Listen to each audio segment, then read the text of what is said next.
When I was a 11-year-old, although I wasn't fully aware I would end up as a sound editor, but it was at that point that I started putting music to image. So me and a friend, we took silent comedies, Buster Keaton, Charlie Chaplin, Harold Lloyd, that kind of thing, and play them with ragtime records, show them at birthday parties, make a little money that way.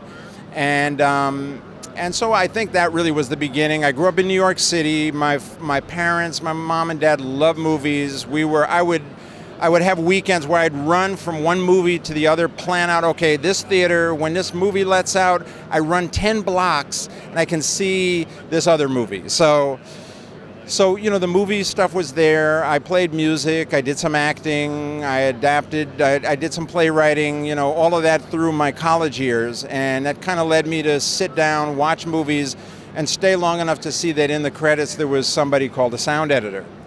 And once I saw that, I said, interesting. So that was kind of the beginning of it all. So by the early 90s or so, I was off on a career of sound editing. I can't say I really had one mentor, but I can say, for example, an inspiration and a person that I wound up working with who hired me, Ira Spiegel, who is one of the sound designers on the Vietnam War. He did Ken Burns' Civil War, and so he did the sound for that, and that was something that I saw when it first came out on PBS.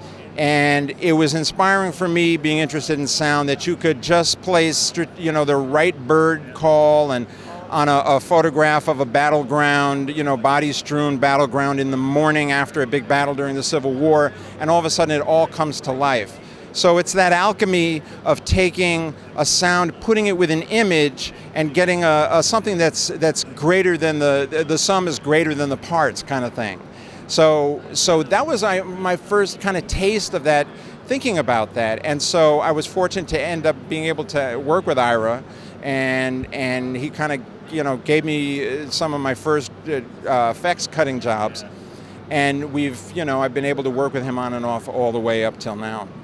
It's been a process of trying to get more creative work, and I didn't realize starting out how much of the work would not be creative, how it takes, I don't know, you just kind of have to push yourself and let people know, you're trying to do, with sound design, it's almost like composing music. You're starting with a blank page and you're evoking emotionally, and you're kind of trying to send people on a journey somewhere.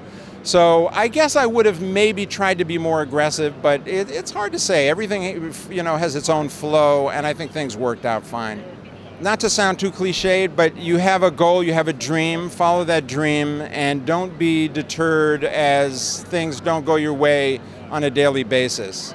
But keep your eyes on the prize and just have faith in the fact that it's what you want to do. And if you put the time and the work, especially the work, into it, you'll get there.